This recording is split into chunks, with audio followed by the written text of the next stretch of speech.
주 안에 사랑하는 의정부 비전교회 성도 여러분 반갑습니다. 8월 2일 월요일, 오늘 우리에게 주시는 하나님의 말씀은 빌레몬서 1장 15절로 25절까지의 말씀입니다. 먼저 본문의 말씀을 봉독하겠습니다. 아마 그가 잠시 떠나게 된 것은 너로 하여금 그를 영원히 두게 함이리니 이후로는 종과 같이 대하지 아니하고 종 이상으로 곧 사랑받는 형제로 둘 자라. 내게 특별히 그러하거든 하물며 육신과 주 안에서 상관된 내게랴. 그러므로 내가 나를 동역자로 할진대 그를 영접하기를 내게 하듯 하고, 그가 만일 내게 불의를 하였거나 내게 빚진 것이 있으면 그것을 내 앞으로 계산하라. 나 바울이 친필로 쓰노니 내가 갚으려니와 내가 이외에 내 자신이 내게 빚진 것은 내가 말하지 아니하노라. 오 형제여, 나로 주 안에서 너로 말미암아 기쁨을 얻게 하고 내 마음이 그리스도 안에서 평안하게 하라. 나는 내가 순종할 것을 확신함으로 내게 썼노니 내가 말한 것보다 더 행할 줄을 아노라.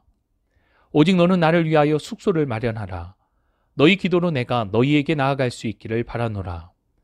그리스도 예수 안에서 나와 함께 갇힌 자 에바브라와 또한 나의 동역자 마가, 아리스다고, 데마, 누가가 문안하느니라. 우리 주 예수 그리스도의 은혜가 너희 심령과 함께 있을지어다. 아멘. 빌레몬서는 주후 61년 전후 사도 바울이 로마의 감옥에 갇혔을 때에 빌레몬이라는 사람에게 보낸 서신서입니다. 서신서의 수신자가 되는 빌레몬은 바울이 에베소에서 복음을 전할 때에 회심한 성도이고 이후 골로새 교회의 지도자로 쓰임을 받습니다. 바울이 빌레몬에게 편지를 쓴 이유는 빌레몬의 종이었던 오네시모라는 사람을 위해서입니다. 오네시모는 자신의 주인이었던 빌레몬에게 잘못을 저지르고는 도망을 쳤습니다. 당시 로마 제국 치하에서 종들이 도망을 치는 경우는 잦았습니다.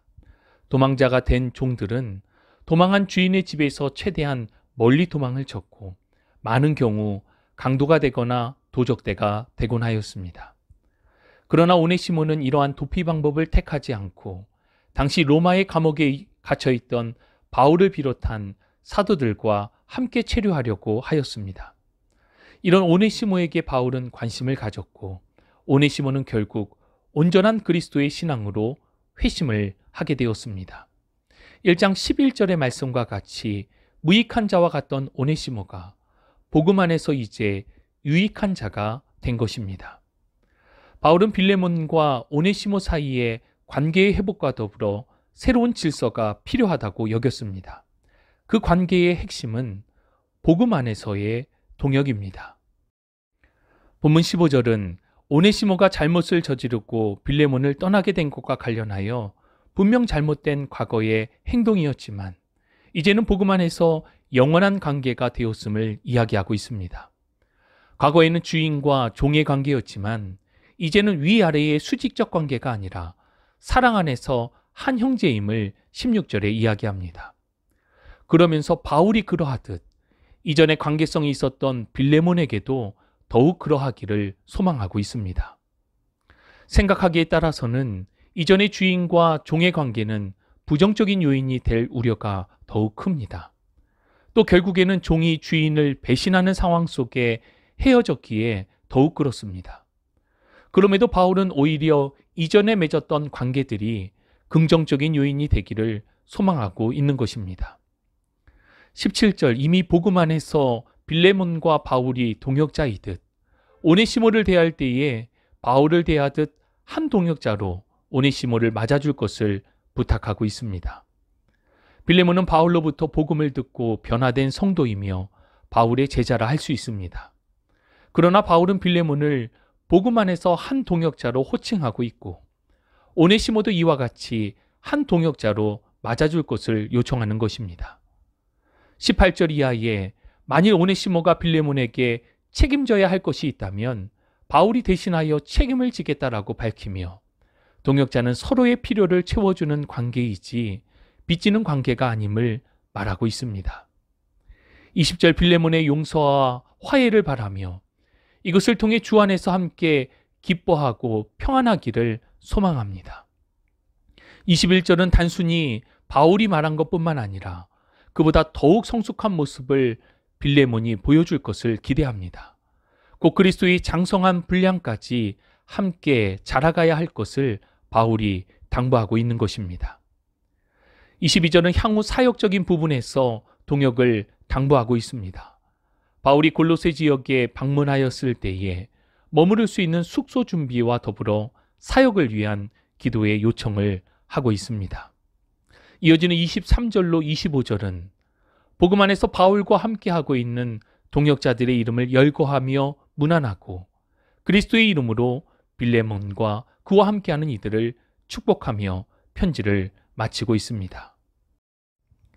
오늘 본문의 말씀을 인간적으로만 생각한다면 매우 무례하고 무리한 요구처럼 느껴지는 부분들도 있습니다. 하지만 복음 안에서 한 형제임을 고백하며 함께 주의 일을 감당하는 동역자의 측면에서 보면 반드시 풀어야 할 부분이고 회복되어져야 할 부분임에 틀림이 없습니다. 오늘 본문의 말씀을 통하여 주시는 은혜를 함께 나누기 원합니다. 첫 번째 핵심 메시지는 교회는 복음 안에서 한 동역자임을 기억하는 것입니다. 교회는 하나님의 부르심을 받은 성도들이 함께 모여 예배하는 공동체입니다. 교회 공동체의 관계 안에서는 높고 낮음이 있는 것이 아니라 우리의 몸이 각각의 역할을 감당하듯 주의 교회를 세워나가는데 함께 동역하는 것입니다. 마가복음 9장 34절 이하의 말씀을 보면 예수님의 제자들이 누가 더 크냐 하며 싸웠습니다. 이때 예수님께서는 큰 사람이 되는 것은 제일 작은 사람이 되어 섬기는 것이라고 말씀해 주셨습니다. 아무도 돌보지 않는 어린아이 하나를 잘 섬기는 것, 그것이 마치 예수님을 섬기는 것과 같은 것이라고 말씀하시며 섬기는 이가 크다 말씀해 주셨습니다.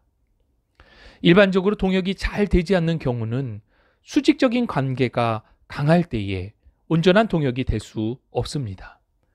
동역은 하나님의 영광을 위해 또 복음을 증거하기 위해 함께하는 것입니다. 때문에 동역은 잘 섬기는 사람들이 많을 때에 함께 온전히 세워져 나갈 수 있게 되는 것입니다. 가장 굳은 일을 찾아가고 가장 낮은 자리를 자처할 때에 섬김은 결국 빛을 발하게 됩니다. 왜냐하면 이것이 하나님의 뜻이기 때문입니다. 사랑하는 여러분, 우리는 주와 복음을 위하여 의정부 비전교회의 한 동역자로 부름을 받았습니다. 교회 공동체는 높고 낮음에 있지 않습니다. 그리스도 안에서 가장 낮은 곳을 섬기는 것이 동역의 원리임을 기억하며 경쟁이 아닌 섬김으로 함께 세워나가는 동역자가 될 수 있기를 바랍니다. 두 번째 핵심 메시지는 용서와 화해가 있는 동역이 되어야 합니다. 빌레몬과 오네시모 사이에서 용서와 화해를 촉구하는 바울은 오네시모의 편에서 이야기를 하는 것 같지만 실제로는 빌레몬을 위한 중재입니다. 빌레몬과 오네시모의 화해는 빌레몬에게 달려 있었습니다. 물론 오네시모가 자신의 잘못을 시인하며 빌레몬에게 용서를 구하였을 것입니다. 이러한 용서와 화해의 주체인 빌레몬이 만일 오네시모를 용서하지 못한다면 결국 복음 안에서 한 형제된 이들 사이에는 온전한 동역을 기대할 수 없게 됩니다. 동역뿐 아니라 본질적인 신앙 측면에서 빌레몬에게는 어렵게 작용할 수밖에 없는 것입니다.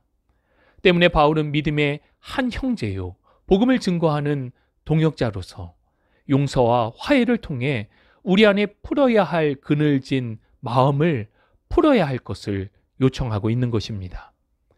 주 안에 사랑하는 여러분, 한 교회를 섬기고 한 공동체를 섬기며 관계적으로 불편하거나 단절된 상황에서 동역한다는 것은 온전할 수 없습니다. 아니 어쩌면 그 신앙의 본질마저 부정적으로 작용할 수밖에 없습니다. 혹 나에게 손해가 있고 나의 자존심이 허락하지 않는다 할지라도 불편한 관계를 풀어내야 하는 것은 크게는 교회를 위해서이지만 정작 이것은 나의 신앙을 위한 것임을 기억해야 할 것입니다. 안타까운 것은 이러한 불편한 관계를 안고 신앙생활을 하는 사람들이 의외로 적지 않다는 것입니다. 용서와 화해는 우리를 향하신 하나님의 사랑의 원리입니다. 우리를 아무런 대가 없이 용서하시고 예수 그리스도의 십자가를 통하여 이루신 화해의 참된 의미를 기억하며 모든 관계 안에서 용서와 화해를 이루어가는 동역자가 될 수 있기를 바랍니다. 마지막으로 세 번째 핵심 메시지는 그리스도의 장성한 분량까지 성숙되어야 합니다. 21절에 바울은 빌레몬이 오네시모를 용서하고 화해할 것을 확신하며 오히려 바울이 당부한 것 이상으로 그렇게 오네시모를 대할 것을 기대합니다. 이러한 성숙을 에베소서 4장 13절은 이렇게 말씀합니다. 우리가 다 하나님의 아들을 믿는 것과 아는 일에 하나가 되어 온전한 사람을 이루어 그리스도의 장성한 분량이 충만한 데까지 이르리니. 우리가 단순히 성경을 아는 것에만 그친다면 그것은 바른 신앙이 될 수 없습니다. 아는 것과 믿는 것이 하나가 되어 온전함을 이루어가는 것이 바로 바른 신앙입니다. 이것을 두고 바울은 그리스도의 장성한 분량이라는 표현을 사용합니다. 빌레몬 자체도 성인이 아닙니다. 그러나 빌레몬이 영접한 그리스도로 인하여 빌레몬은 그리스도의 장성한 분량까지 자라갈 수 있는 것입니다. 우리도 마찬가지입니다. 부족하기에는 끝이 없지만 그리스도로 인하여 장성한 분량까지 자라가는 온전한 사람이 되어야 함의 이유가 바로 여기에 있습니다. 주 안에 사랑하는 여러분, 우리를 부르신 하나님께서는 우리를 높은 사람과 낮은 사람으로 부르신 것이 아니라 낮은 곳을 섬길 사람으로 동역하도록 부르셨습니다. 하나님의 이러한 부르심 안에 서로를 용서하고 화해하며 그리스도의 장성한 분량까지 성숙되어 가는 믿음의 사람이 될 수 있기를 주님의 이름으로 축복합니다. 하나님 감사합니다. 오늘도 주시는 주의 귀한 말씀을 받습니다. 빌레몬서의 말씀을 통하여 우리 자신의 모습을 비추어 보게 됩니다. 우리 교회 공동체 모두가 한 동역자임을 늘 기억하며 함께 할 수 있기를 원하고 이 모든 동역 안에 용서와 화해를 통해 섬김이 있는 공동체가 되기를 원합니다. 여전히 우리 안에 부족하고 연약함이 있습니다. 하지만 그리스도의 장성한 분량까지 더욱 성숙해 가도록 우리를 붙들어 주시고 주의 성령으로 충만케 하여 주옵소서. 함께 하심을 믿고 감사드리며 우리 구주 예수 그리스도의 이름으로 기도합니다. 아멘.